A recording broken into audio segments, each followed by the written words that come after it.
Hello, Mark here, trust you're well. Welcome to a recording of a live Lightroom skills and support session that I hosted on Monday the 16th of March 2026. In this session we looked at the tone curve RGB channels. We then continued on with, in our live short session, the functionality of editing using our histogram. And then we concluded our time together with your questions, answers and challenges in Lightroom Classic. Now if you'd like to come and join us, just visit lightroommark.com. Below the introductory video is our upcoming events. I look forward to welcoming you one day to one of these live Lightroom skills and support sessions. Now without any further ado, let's jump across to the recording. Happy editing. What do they call it when they email in and say cancellations?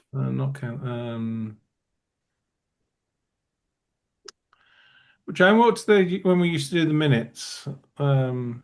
Apologies. Yeah, apologies. That's quite a few apologies tonight. So.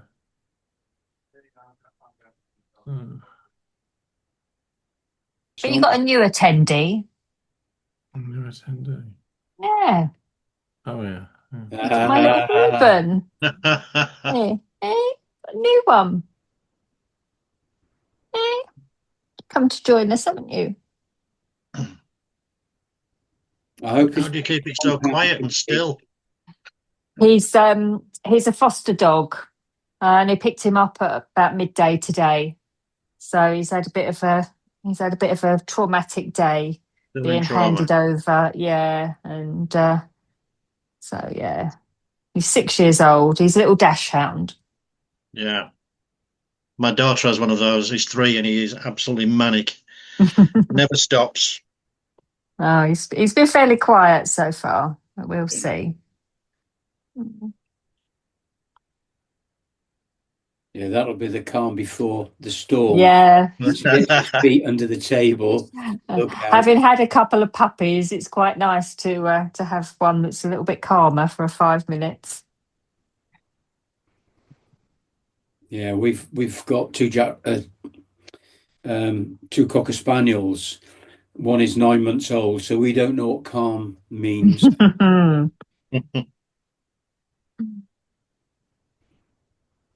Right. Don't know if the other Heather's coming.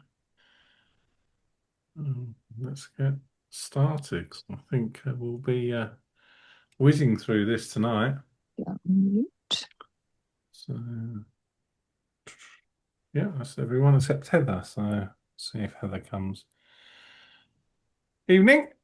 So this week we're going to look at the RGB section of the tone curve, and we could obviously go back and have a look at the parametric,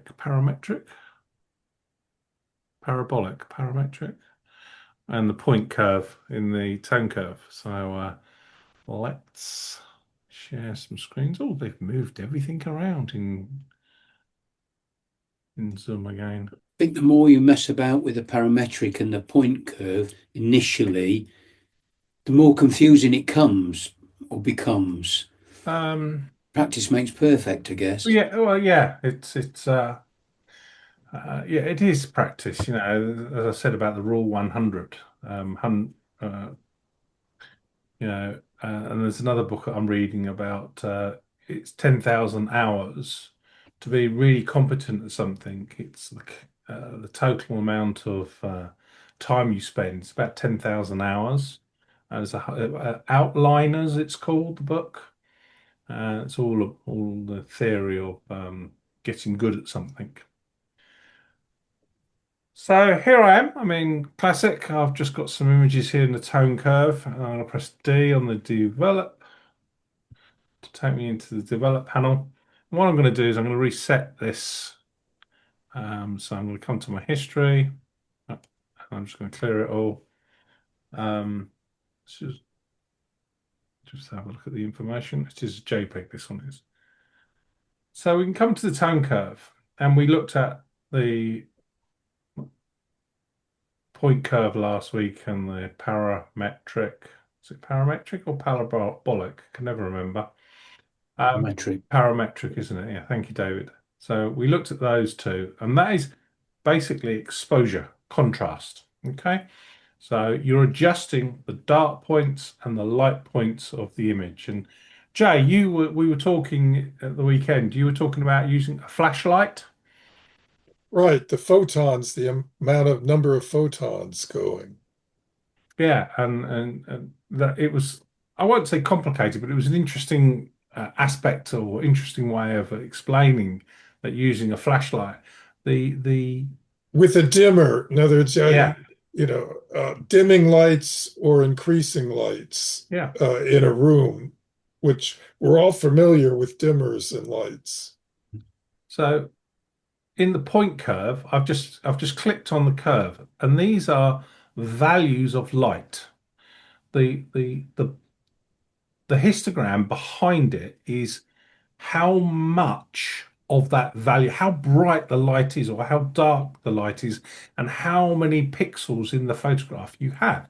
So the further you go to the right, the brighter the pixel, and the higher you go up, the more pixels you have in the image.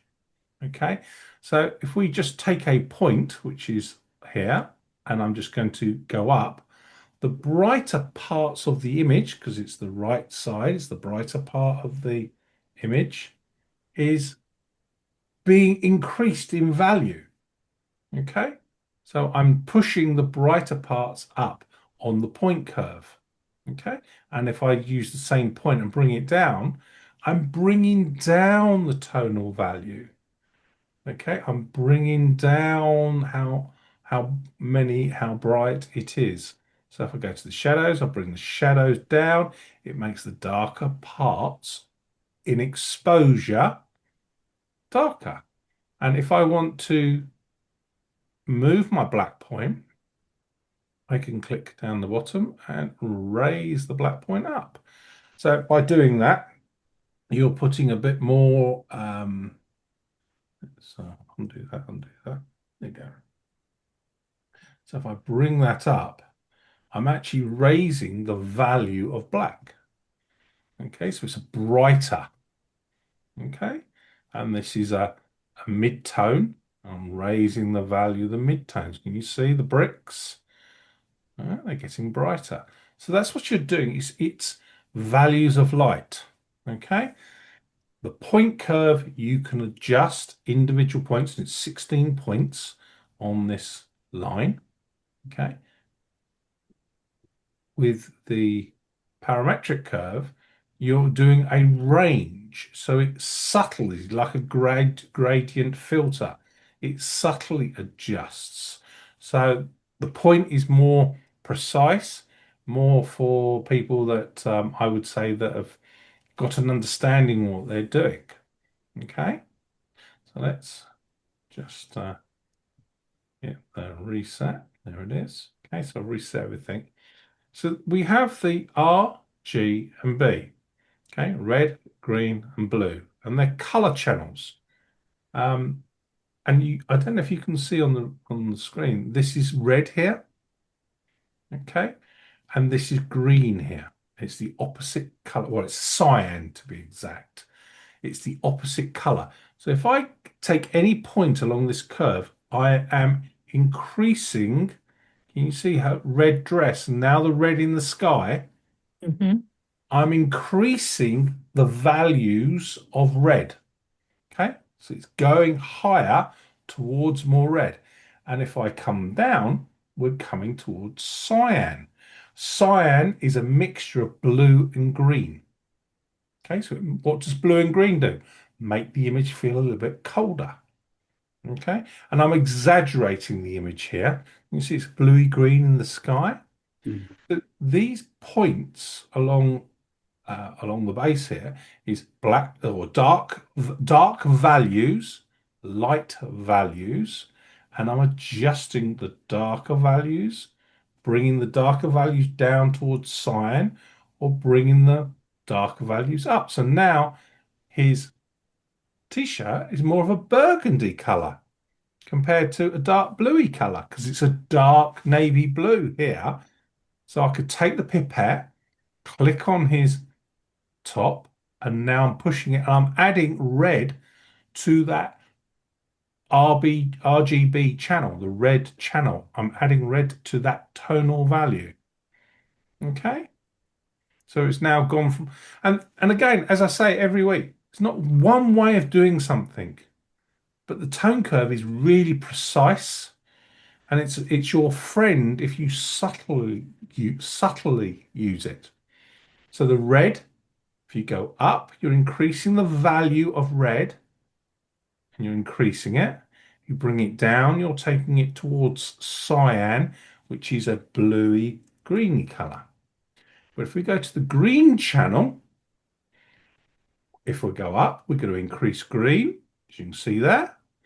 If we go down, we're going to magenta, which is a reddy bluey color. Okay. And we're affecting the tonal value. And again, we can put multiple tonal values, and we're changing the colors. Okay. And this is all it is. And again, we can put 16 points in here. Right. So the bright parts, I'm going to take up green, or am I going to bring them down? Am I going to bring the brightest part of the images down to a reddy bluey? So I'd use this magenta bright parts in the sky and a red sky. Okay. I'm just affecting that color channel. All right. And then the mid-tones, do I add green? Do I want to take green away? Just subtly. And then the shadows. Do I want to bring the shadows down? Okay. Bring the shadows. Bring the shadows down. Okay. In color. All right. Can you do it locally, Mark, or is it just Yes, all... yeah, you can do it locally. We haven't got to that at all yet, but yeah, exactly the same as we did last week with the point coat. You can do a mask and do it locally. Okay. Then we have the blue channel. Okay, so we go same principle. We go up. We're adding blue. We're making our image feel colder. Yeah, when we look at a winter scene, we add a bit of blue to the image. Okay, and we can do it this way. We could actually do it in the calibration tool. There's a blue primary slider down here. We can add saturation there. We can change the blue there. There's not one way of doing it. It's what do you want to do? What do you feel comfortable in using? What gives you the effect that you want? So we go up on the value, or we can come down on the value. And if we come down, the opposite to blue is yellow, which is red and green. Okay, so if I bring the point down, I'm adding red and green. I'm adding a yellow color to it. Okay, so again, I can hold my Option Alt key, reset. I can use my pipette and say, right, this bit here, there's my tonal value. You can see the point in the curve.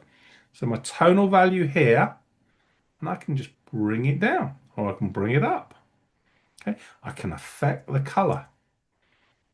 And it's what is your workflow? Do you use the tone curve for color adjustment?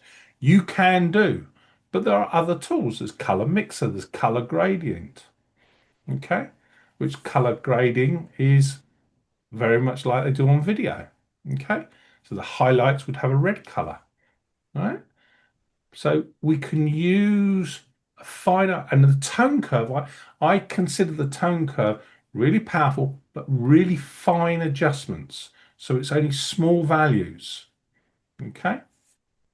So let's go back. Let's put that back onto the pointer. So I can adjust the exposure, but let's say I just wanted to do it in the sky.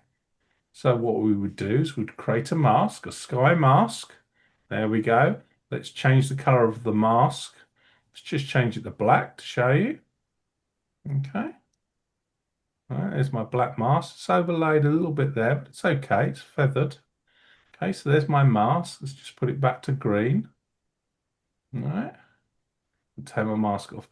And now I can use the curve tool, and it's just going to be in the sky. So perhaps I want to take my black point and bring my black point up and over. Okay. And I'm just aesthetically looking to see where do I want black to start. Okay, and that's now my black point, not 0, 0. My black point now is 53. That's where black starts. Where do I want to bring my whites down? So my whites are now darker. All right. Turn on. That's where I was. That's where I am now. Just doing it on the sky. Now, perhaps I want to add some blue. So let's look at the midtones. Just going in the middle. Going to take the blue up. All right. Turn it off. Turn it on. Turn it off. Turn it on. And I'm just using, all I've done is in there, and I could do this using other tools if I wanted to. So, for example, black and white point sliders and so on. But I'm using a mask and I'm doing it locally on the sky. Okay, perhaps I might want to bring a bit of red in. So let's go red and let's just do some midtones. Bring some red into the sky down here. Okay. Bring it in. There we go. We've now got a little bit of red glowing here. Okay. Just a couple of little clicks. There we go. I've changed the sky from that to that. Right? Perhaps the sky is a little bit too dark. Okay. Let's have a play around. Oh, I'm on the wrong. I'm on the blue slide. Let's go back to the point slider. There we go. So bring the brightness up. See? Darker, brighter. Taking it up. Let's bring some the lower tones. It's a bit too much. There we go. Okay, just adjusted the sky using the point curve, the red and the blue channels. But I could do exactly the same by looking at people. So we've got two people. It's selected two people. So I could take the first person, entire person, it's created a mask for me, and I could just sit there and go, right, I just want to increase the brightness slightly of the person, right? But it's gradually done it. I could bring down the highlights of that person. So we haven't blown out this bit slightly. Yeah, the grey hair is grey. Now let's go on to the second person. So let's go back to the mask, people, second person, whole entire person. Now let's bring up the exposure of the person. Bit too much, so looks too much. There we go. Let's bring down the brightness slightly of her. All right. What we have, what we haven't. Yeah. Let's bring up some reds. Make that dress really pop. And I'm just gently, subtly just doing that. Let's bring the blacks over in the red, or the dark reds. Let's bring it over. All right. Make it a bit more saturated red. Okay. Off. On. Yeah. Very subtle. You can see that? Very subtle. Yeah. And that's the thing about editing, is understanding the tool, understanding what the tool can do and using it subtly. Okay. And you've heard me say this before. I dance between the tools. Okay. So the exposure was already done here, but let's bring the whites up very, very slightly. I have made the whole image a tiny bit brighter. So look at the blacks slightly clipping. Let's bring the blacks up very, very slightly. Okay. Let's try and bring, I'm doing all this globally. Just bring the highlights down a little bit. Okay. Very, very subtly. Okay. And again, I could do a linear mask. Bring the linear mask up. Okay, to something like that. Then go to the tone curve, go to the point curve. So I'm just doing the light, and bring the dark values in, just the dark values. And you can see I've made this darker. The eye, the dark values, the concrete, are now darker. My eyes aren't drawn to it. Let's bring the highlights down slightly, so taking my eye away from the yellow. Okay. Before, after. Before, subtle, isn't it? Really, really subtle. You know, we may have all seen those pictures of in the darkroom where it's a line drawing and they've got circles all around and shapes and so on, -5, +10, 8, and so on. That's what we're doing, dodging and burning in the darkroom. In the enlarger, we used to dodge and burn. That's what we're doing with this. We're just subtly playing with the light. Yeah. Yeah, and then we could say, right, okay, so what's the picture of? Well, the picture is of the two people. Okay, so hold the shift key. I'm going to do a linear mask, hold the shift key, then it will be vertical. Now I've got a linear gradient coming 90 degrees. Let's bring the exposure down. So it's like I've done a feather on the right hand side. So your eye is not being drawn off. It's not shooting off to the right. Yeah. Now that's made the sky a bit purple. Okay. So we could take some color away from it. Right. Add something in different. You know, what you prefer. We could, whilst we're on the mask, which is here, which I haven't renamed, we could come to the color panel and we could desaturate it very slightly, just bringing it down. Okay. It's an artistic image. It's your choice. But the tone curve is really, really powerful, whether it's locally. But they're exactly the same. You're just doing it in a particular area, but you're adjusting the color. Okay. So we have this image here. It's a high key. This is a long exposure, ½ second. And I was doing some ICM. But you can look at the histogram is all to the right, but it's really, really high contrast. Okay, these are all reads. Okay, so we can play with our tone curve, right? So we can start bringing down what is going to be white, what is going to be black. Okay, we can introduce some colors. Let's bring up, bring some red in and do something artistic. Bring some green in, make it cold. Bring it towards the blue, greeny blue. So it's cold morning, something artistic.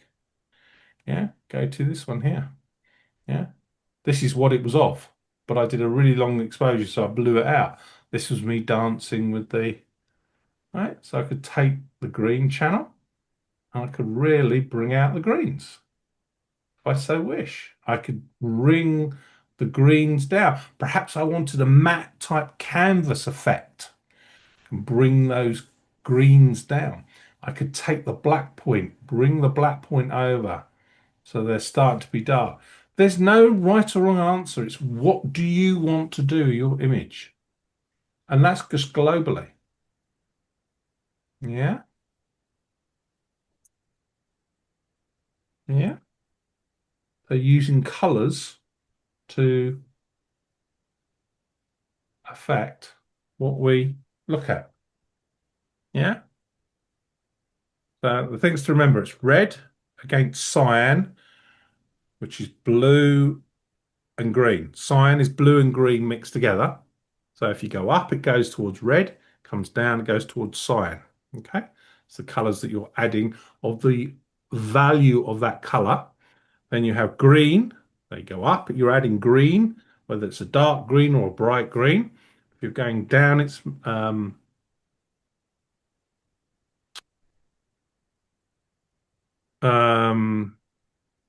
oh, it's blue and red, isn't it? Magenta. That's the word I was thinking of. You bring it down, it's going down towards magenta, which is red and blue. Okay. And then the blue channel, you increase the blues, you're going to go down, you're going towards yellow, which is red and green. Yeah.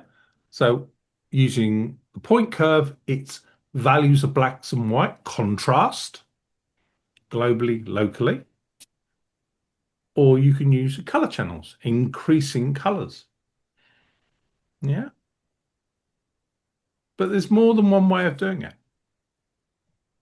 All right. Mhm. Anyone, any questions about that? I'm just thinking of one, and Yeah. specifically green. Green, I always struggle with in wildlife. So using that, sometimes you don't want to desaturate it necessarily because it looks awful. Yeah. But what you're saying is if you use the blue slider and go Mhm. down, that's going to take it to yellow, Yeah. right? Yeah. Well, there's different Right. images. Okay, so if you make the same meal 3 times in a row, even if you bought the same ingredients at the same time, they're going to be slightly different meals because you're going to portion them differently. You're going to salt and pepper, grind them. You do an extra grind and so on, or you can put a bigger piece of garlic in, or whatever. So each photograph is slightly different. Okay, so yes, you're exactly right. By adding a bit of yellow, yes, and so on, but you could do it in the color mixer tool. It's what tool do you want to use? The color mixer tool, you can click on a color, you can increase the range of the color. Okay. So you can say, right, that green and the associated greens around that color green, that brightness and that saturation of that green, and then tone it down a little bit. Change that color globally and locally. And that is what the color mixer tool does. We haven't used that yet, have we? We haven't gone through that yet. Well, we can go through it and next week or something if you want to in the short. But yeah, there's not one way of doing something, and it's how you want to edit it. So it's about what does the tone curve do? For me personally, I use the tone curve for contrast, light and dark. I very rarely use it for color. Okay, perhaps I should use it more for color, but I generally just use it on the point, and I get dodging and burning in the old film days in the black and white, making things more contrasty. That's what I use it for. I use the color mixer tool to adjust the colors. And the reason why is I like holding the Option Alt key. And when I go up and down the slider with a pipette or my pen, the colors that I'm not affecting desaturate. So you only see the colors that you are affecting that are changing. The rest goes a light grey, a pastely grey. Okay. And I like that workflow. That's the way I do it. Yeah. But some people swear that they will just edit once they've done the black and the white point in the basic panel, they'll do all their editing in the tone curve. It's the way they like to edit. It's not right or wrong. And sometimes you'll find, doing a particular edit a particular way will give you a better result that you like. And what John likes and what Jay likes will be different.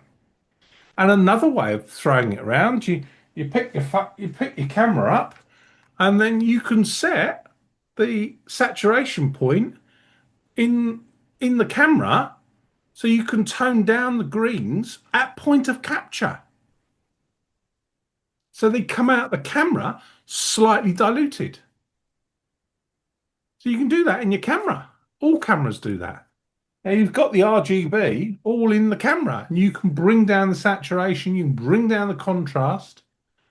And video, we call it LUTs, and we shoot flat.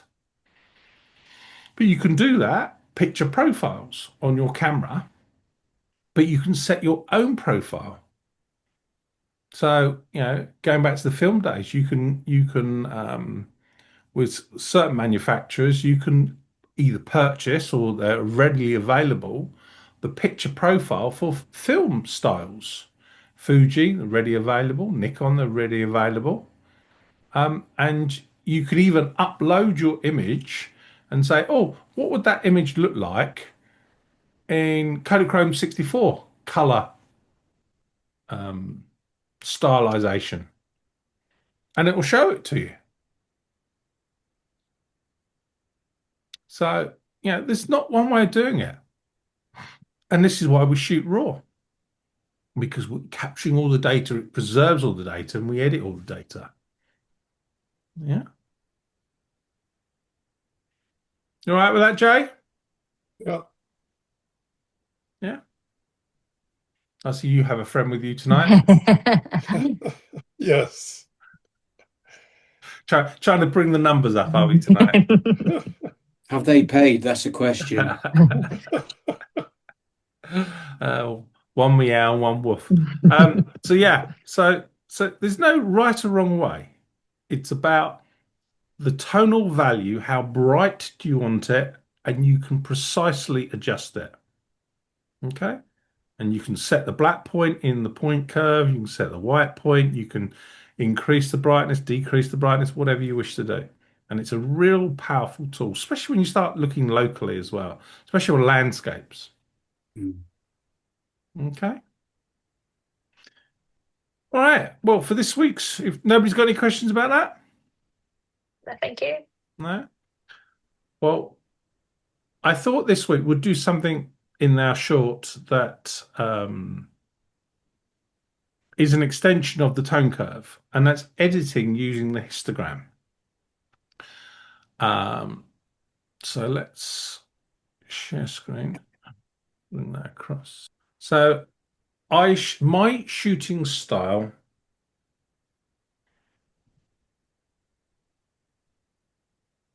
I shoot for the highlights. Okay, so if you look at this histogram here, there's no loss of data in the highlights. Okay, but it makes, because the sun's coming up in the background here, this is all in shadow. Okay, but digital cameras is very good at capturing in the dark. It's not very good at capturing in the highlights. Okay, that's why we underexpose, we don't blow out the highlights. And a lot of cameras, they've got center weighted metering with highlight protect. So if you set your camera up the way I'm going to suggest, you put it into center weight metering with highlight protect, and whatever you're focused on, it's going to take the meter reading for that focus point, but it's going to look at the rest of the sensor and not blow it out. So the subject that you're focusing on is going to be correctly exposed, but then it's going to dial back the exposure, ISO for example, to not overexpose for the sky. Okay, most cameras do that these days. But what would I do with this image? Okay, so we're going to press D. What would I do? This image, this is of the cafe. I love the shapes and the colours of the building, the cafe here. So what would I do here? So there's nothing here done. So let's have a look at the dust removal. Okay, so I've done obviously something, but nothing really. So I'm going to update the mask on the dust removal. So there we go. So it's done that. And what I do a lot of the time is I hit auto. What's it going to give me? Okay, gives me an idea. I've nearly blown out, see J here and up here. Okay, so this is the blown out skies, crush the blacks here. Pressing J, it's the clipping mask. Okay, so everything's blue is less than black. So if you look here at my histogram, you can see that it's slightly up on the left-hand side. And if we come to the right-hand side, that the green channel is slightly overexposed. Now, what we can do is we can hold our Alt key and we can move the black slide until it disappears. And we can move our white slider to the left until that disappears. Now we've got black and white. I'm looking at the histogram. There's no clipping. Okay, press J. There's no clipping. What that means is I've got the full tonal range of the image using the histogram. Okay. But is that the image that I want? Okay. So that's a question you ask. So the next thing I would do is I'd set my horizon line. Oops. Set my horizon line. Okay, try get that square. Is that square? Let's go back. Let's try down here.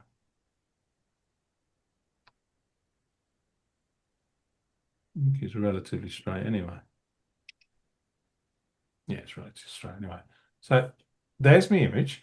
How am I going to adjust this now using the histogram? Now you can come up into the histogram. If you look at the histogram where my pen is at the moment, you see there's a tool. And what I can do is I can click in the histogram and I can bring up the midtones. See the histogram is moving because I'm clicking in here, and I can take the shadows, push the shadows to the right. Okay. So I'm using the histogram to open up the image. I can bring my highlights down. Okay. And if you actually look at the highlight slider, you can see it moving. Okay. So I've gone from that image to there, that image to there. But there's very little contrast here. Okay. I feel this is quite washy, very little contrast. Okay. So I could add contrast, but that's doing the whole image. Do I want to do the whole image? Don't know. This is where I'd use virtual copies. Right click, virtual copy. But what I'm going to do is I'm going to create a mask. I create an object selection mask, and I'm going to loosely draw around the building.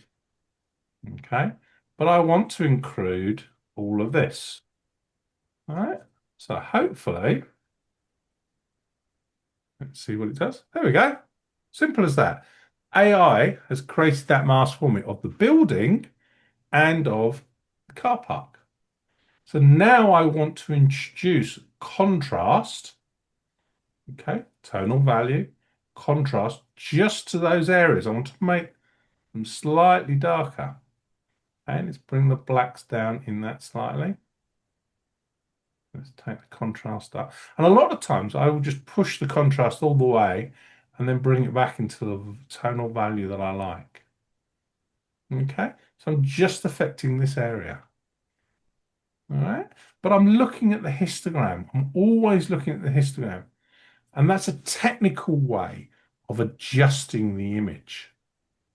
Okay, and same again. Let's create a mask. Let's create one for the sky. Okay, so there's the sky selected. I'm looking at the histogram. I want to bring the highlights down. Okay, just bring up here, bring the highlights down. Let's take the overlay off, bring the highlights down. I could go to the tone curve. Okay, go to the tone curve, go to the blue channel, increase the blues.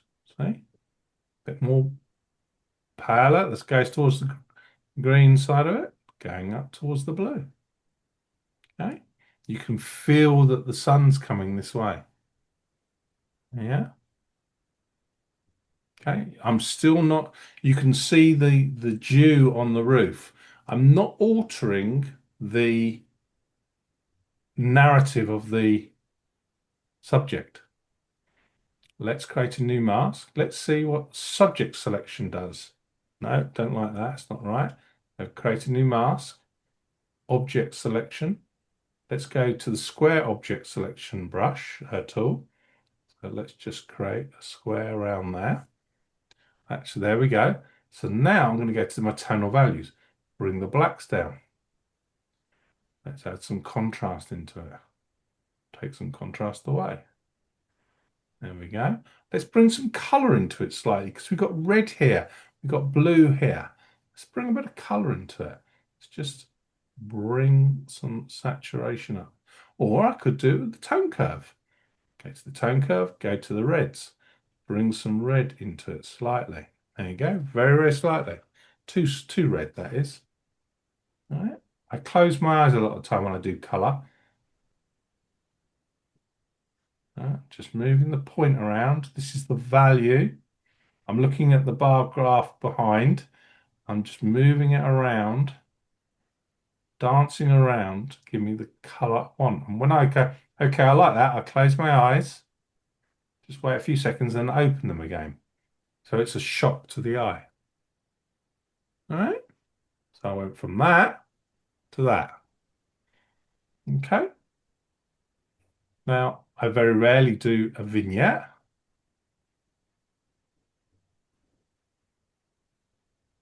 Okay.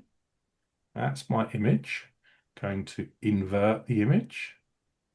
So invert the mask, which is that one. So now what is green is going to be, going to come to the tone curve. What is green is being affected, and I want to bring the darks down on the mask. Okay. Bring the black point up. There we go. That's just on the mask. Show the overlay. That's just on those areas. Okay. Rather than using the normal vignette tool.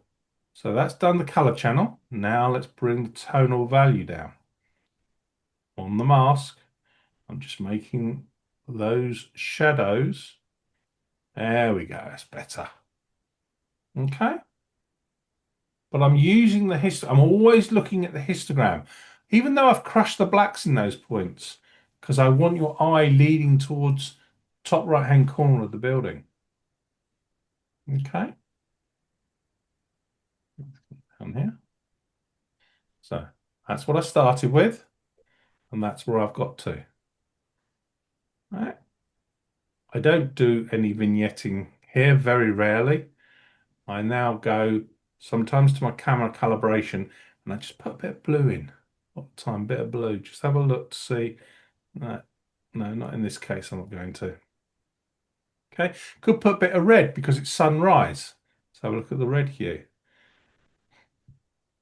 I'm looking here and I'm looking over here. Okay. Increase the red. And then it's then sharpness. So I go to sharpness, I hold my Option Alt key down, I bring my mask in. What is white is being sharpened. I'm not applying the sharpening yet. What is white is going to be affected. Okay, so there we go. And now I'm holding the Option Alt key to make it go black and white. And now I'm looking at what's sharpened. See, now I've introduced a bit of noise there. We can hit denoise.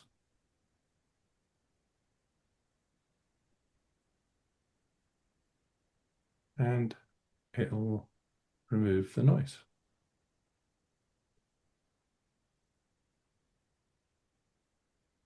Because it's a raw file.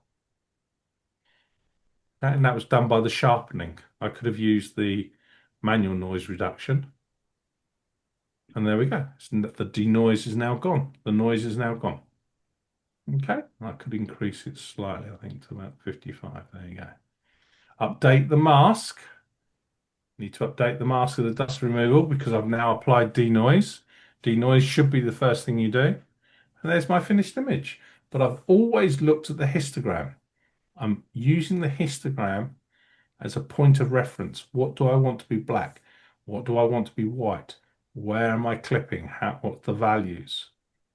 Okay. And there we go. That's how I edit. I edit using the histogram.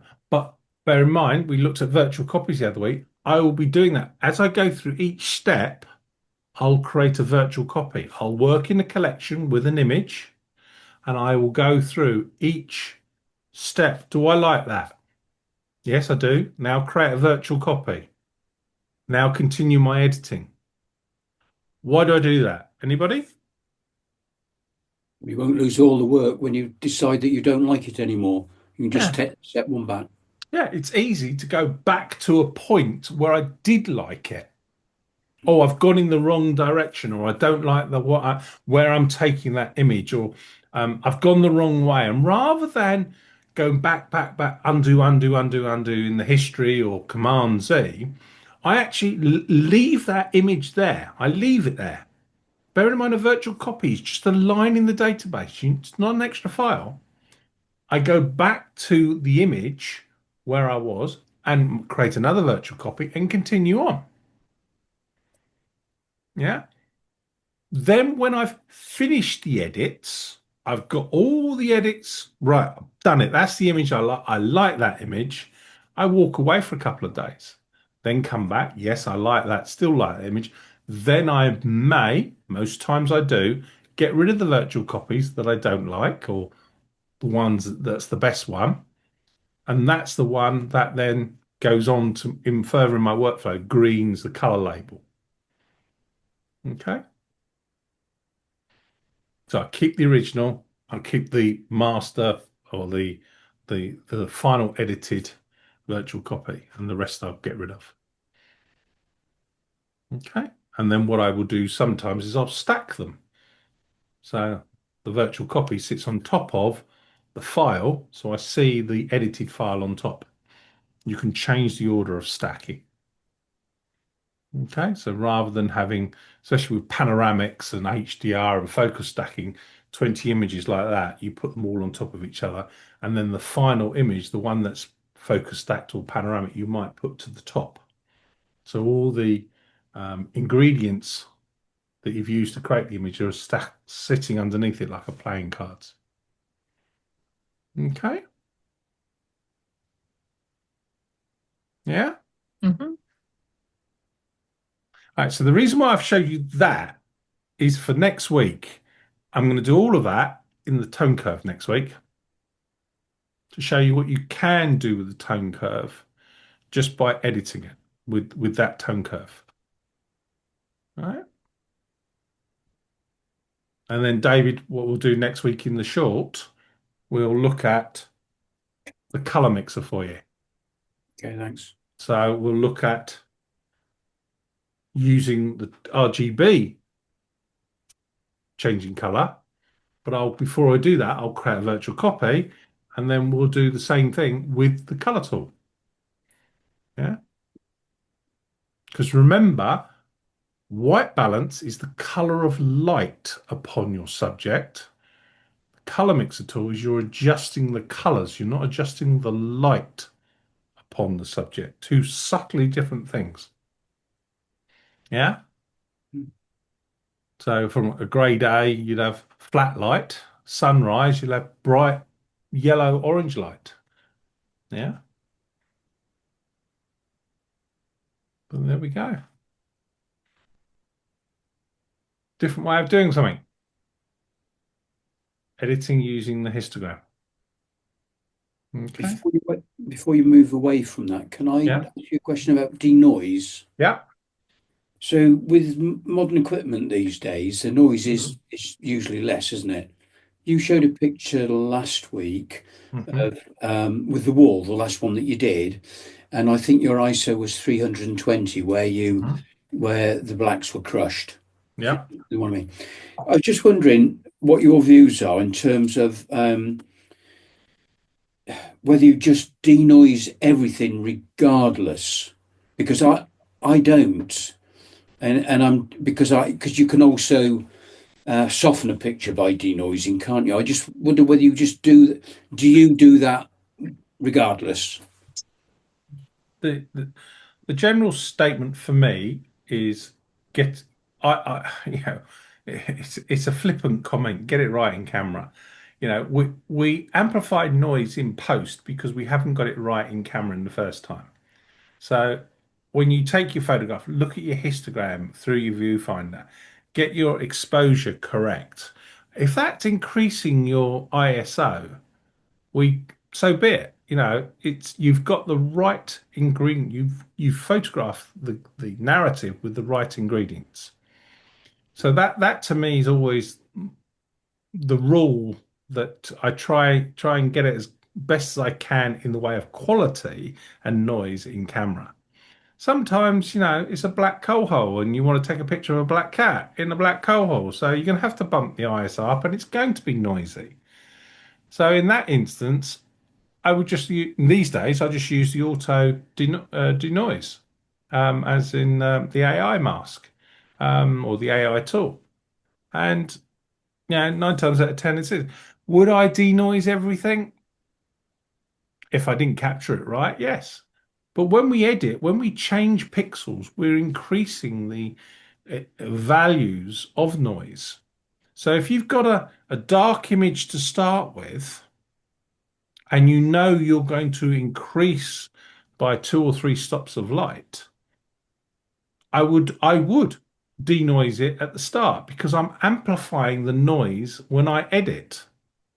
But if I've got a correctly exposed, nice, bright image to start with, no, I wouldn't denoise because I know that I'm not going to increase any noise that's there. Remember, noise is electricity being sent across the sensor. When you increase the ISO, what you're doing is you're increasing the power the battery is using and sending the electricity across the sensor, and it creates that noise, that color or shadow noise. And denoising using the AI mask or whatever reduces it. It's a counter of it. So as a general subject, if I know there's noise in there, I'm going to do work in the details. I've underexposed too much. I will generally denoise at the beginning of my workflow. That's what Adobe says. I guess also if you're cropping in, that's the other thing that's going to create noise as well, isn't it? Well, it won't create noise cropping, but you're amplifying underneath the microscope what is there. So if you correctly exposed in the first place and you're not pushing the shadows to increase noise, then cropping doesn't matter. It's whether, when you crop, did you correctly expose for that subject? And when you push, as that building was in the dark, I've introduced light. I've now created noise. There wasn't noise to start with. I've now created noise. So I now need to denoise it. And I've done that through my editing. Okay. Yeah. But as a general, you can't say as a rule. I know so many people that, they come on my workshops and they want A, B, C, D, E, F, G, and it's that every single time. Well, it can't because the ingredients change every single time. You could be taking a picture of a person that's standing still with a nice sunlit in front of them, and then you walk round and take it the other way, and now it's backlit, so they're going to be in shadow. The image is different, and then they're walking along, and you're taking the picture, you're walking with them, and they're walking, so you want a higher shutter speed to freeze the motion. Or do you want to drag your shutter so you show motion? You're changing the ingredients, and it's knowing the skills, capturing and post, knowing the tools, knowing the skills, and practicing it. That's what I've got, a Nikon ZF with a 40mm f2 on the end, and I take that out with me most days, even if I'm just walking down the beach with the dog. For example, Holland and Barrett across the road here, he's closing. They're pulling out of Minehead. I took some pictures of it today to record that it's a Holland and Barrett for history for 50 years time or whatever. What shop's it going to be? It's a picture of a shop. Won't be anything left in Minehead soon. I will be. I'll still be here. I could upset you. But yeah, so and I've got pictures of shops that Cream, the coffee shop, was up there. Santander bought them out because they wanted to expand the shop, and they've gone like six shops further down. The high street changes, and you're documenting the high street, and that's why I take the camera with me. That's a bit unusual for Santander to have a bigger shop. The banks are moving out. See, Minehead is different to anywhere else. Yeah. Yeah, it's the people that live here. It's the salt air. That's what does it for us. Yeah. But there we go. So yeah, so there's no right or wrong way. So, it's about learning the tool. What does the tool do? How can I use it? What am I photographing? How am I going to photograph it? What's my interpretation? How do I want to, how do I want to display that image once I've edited it? That's another consideration to it on the journey. Yeah, and that's why I print a lot of my stuff out, 8x6s. I put them on the floor and I stand on a small ladder looking at them globally at all the images. Oh, and I start seeing patterns, I start seeing textures, they're not little tiny thumbnails on a big 32-inch monitor. They're 8x6 prints I pay 10p for or whatever, and I've got 100 of them, and so it's cost me a tenner. Two coffees cost a tenner these days. Right, but I lay them on the floor and I sit there and go, oh, there's shapes and shapes. Oh, never saw that when I took the photographs. And what I do is I import them, I create a virtual copy. On the virtual copies, I select them all, press auto, and print them out. I'm just looking at what's there, and I start seeing patterns. And then I start editing them.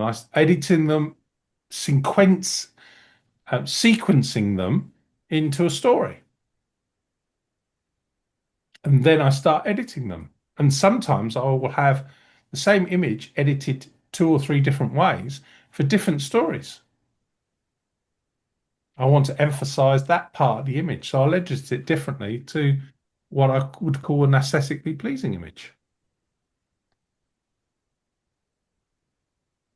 So there's no right or wrong way. Okay, thanks. I know it doesn't help. No, it does in many ways. I know nothing's black or white, is it, as such? Yeah. No, it does help. And that's one of the problems with competitions. I consider a very good judge somebody that's open to interpretation, open to stylization, open to different narratives. So many judges, and no disrespect to them, that oh, that's the way I would do it, and that's it. No, it's not your photograph. You're there to judge what the artist has done and what the artist is saying. That's a good judge. Has that artist fulfilled their objective in capturing, if they're supposed to, a pin sharp image of an otter on a rock bathing in the sunlight, holding a fish and eating it? And the eyes in focus, the teeth are there, the teeth are nice and white, the white part of the eyes nice, the hairs, the light shining through the wet fur, or whatever. What does an otter have? Is it fur or hair? And fur. So yeah. The light shining through, the photographer was using the right equipment, the right settings, was there at the right time and captured the right image, then processed it in the right way, cropped it in the right way to draw the viewer to look at the subject.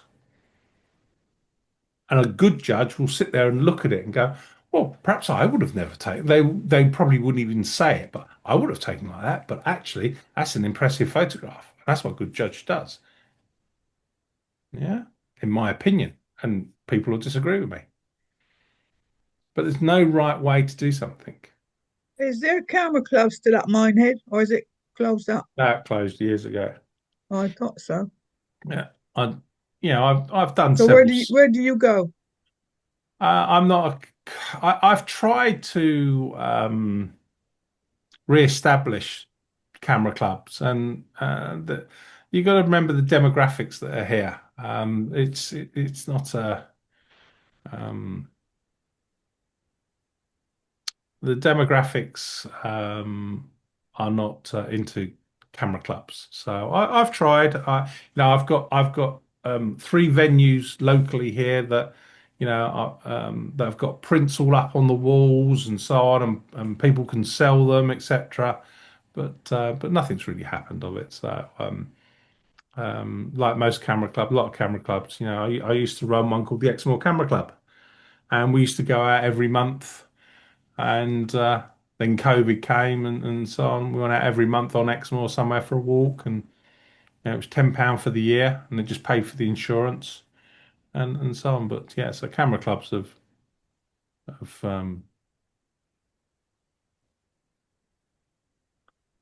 I won't say died, but diminished. They're dying. Um, But, um, but that's the progress. It's like car clubs hmm. don't exist anymore. Computer clubs, when the technology was new and changing, you had clubs, but as the technology settles down, you don't really need the clubs, I think. But also the other side of it is social media and the internet. So social media has taken away for a whole generation social skills, soft skills, transferable skills. Right. And then YouTube, which is a brilliant source. Um, it's an opinion-based platform, but it's a brilliant source of knowledge. In my opinion, you have to take everything on YouTube with a pinch of salt because it's an opinion. It's not fact or fiction, it's an opinion. There are more creditable learning platforms, LinkedIn Learning, for example, owned by Microsoft, that are much more professional, and somebody has scrutinized the content. But YouTube is a great place to learn how to program a Nikon Z9. Now, if you don't know how to program a Nikon Z9, why have you bought a Nikon Z9 in the first place? But there we go. So it's a great place to get those, and it's that digital immediacy world. I need to know it now. I want to know it now. I don't want to explore my creativity. I don't. I just want to capture the image. Boom, and the iPhone has done that. Go and click like that. Oh, that's a lovely picture. Boom. So it's devalued. Digitization is devalued, and that's something we have to worry about with AI. AI is doing these things? It's devaluing. It's another complete skill set. AI is. And I was in a Zoom today about publishing, and when we got to AI, I said I said it's not about what AI can do. It's about your morals and your ethics about using AI. AI is here to stay. It's how we apply AI, and it's the ethics and morals of using it. So if you can put your hand on your heart and say, yes, I used AI to create the mask, but the edits myself. I haven't used AI to write the whole thing, the paper or whatever and so on, but I've used AI to check my work. I've used AI to say, is that the right word? There, and there. Color is spelled different ways. I've used it to do that. I've used it. What's the difference between using AI to do that or a proofreader to do that? So it's about the ethics and morals of using this. So, and cameras will have AI. Cameras will have connected worlds. And the worm has turned, and we'll all go back to film. There we go. So. Don't think so. Don't you? Okay. I love the dark room. But yeah, so there we go. So, has anyone got any questions they want to ask tonight? Anyone got any problems? No? No. Okay. Well, it's been a short evening tonight then. So next week we'll look at tone curve again, but editing the whole image. Okay, just using the tone curve. So if I'm going to use the parametric curve, I'm going to set my black and white point, and I'm just going to use the tone curve globally and locally. Can you do a green one? Can you do some trees? Trees? You want some Yeah. Yeah, Landscape. yeah, we'll do that. It's no problem. Yeah, yeah, I've got Please. some. Please. Yeah, that's no problem. We'll do that. Okay.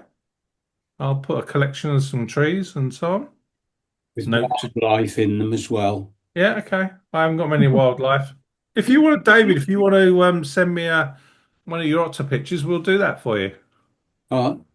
Yeah, send me the raw file, and I'll stick it in Lightroom, and we'll do that.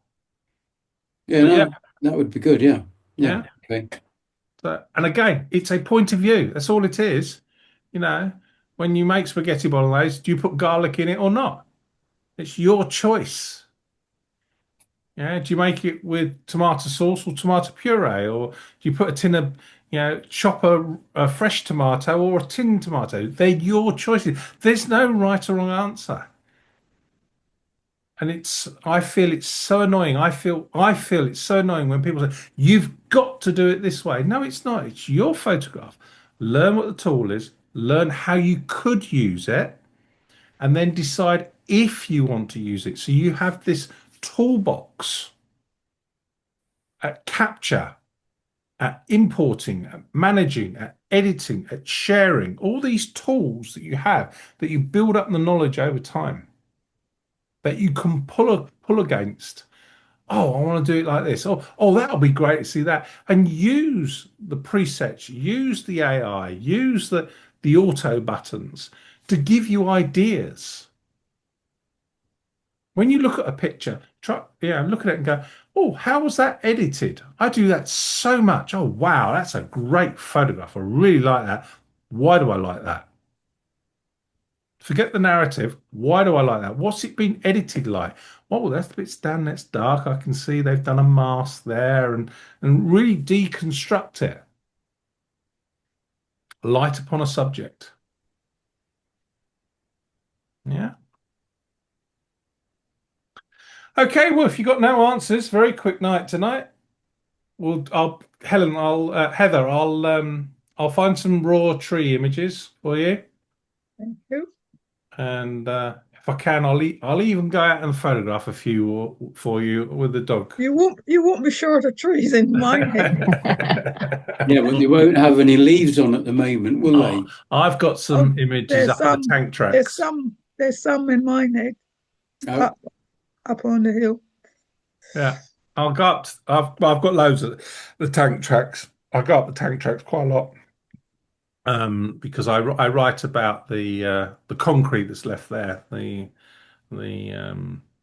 entanglement and entropy of the concrete and nature, and neutralia, which is nature reclaiming space. So Chernobyl was the classic example.